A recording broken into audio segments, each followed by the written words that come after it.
Jeudi 20 mars 2025, l'auteur et compositeur Jacques Veneruso a annoncé le retour dans les studios d'enregistrement de Jean-Jacques Goldman. Selon les informations du Parisien, le célèbre chanteur voulait superviser l'enregistrement d'une chanson qu'il aurait écrite. Poiret Baudion. Écoutez cet article léger. Jacques Goldman de retour. Le chanteur surprend tout le monde en se lançant dans un projet avec son frère 002.00 depuis plusieurs années. La personnalité préférée des Français est plus discrète que jamais. Installé à Londres, Jean-Jacques Goldman mène une vie bien loin des projecteurs. Alors que ses fans rêvent toujours qu'il revienne un jour sur le devant de la scène, ils ont sans doute eu une lueur d'espoir en découvrant qu'il avait été vu dans un studio d'enregistrement parisien. En effet, le 20 mars 2025, Jacques Veneruso, auteur et compositeur connu, avait dévoilé sur son compte Facebook des photos de lui avec Jean-Jacques et Robert Goldman croisés dans un célèbre studio de l'Ouest parisien.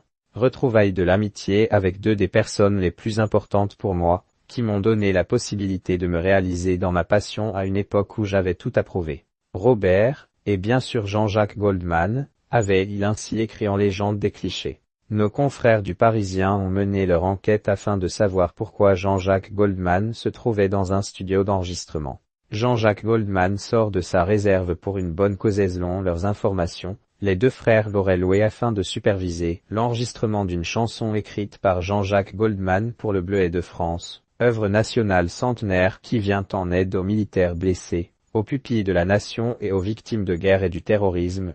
Cette chanson devrait être dévoilée le 10 avril 2025, depuis la salle Pleyel, lors du concert solidaire Les Sentinelles d'un soir. En revanche, mauvaise nouvelle pour ses fans, ce n'est pas le père de Michael Goldman qui chantera ce titre. Ce sont les deux artistes Eloise et Évar qui devraient interpréter la chanson écrite par le célèbre compositeur. Toujours selon les informations du Parisien, ce titre inédit écrit par Jean-Jacques Goldman pourrait figurer dans un album réunissant des titres des chanteurs participants aux Sentinelles d'un soir, dont David Hallyday, Florent Pagny, Angouin ou encore Nicolas Sirki, le leader d'Indochine.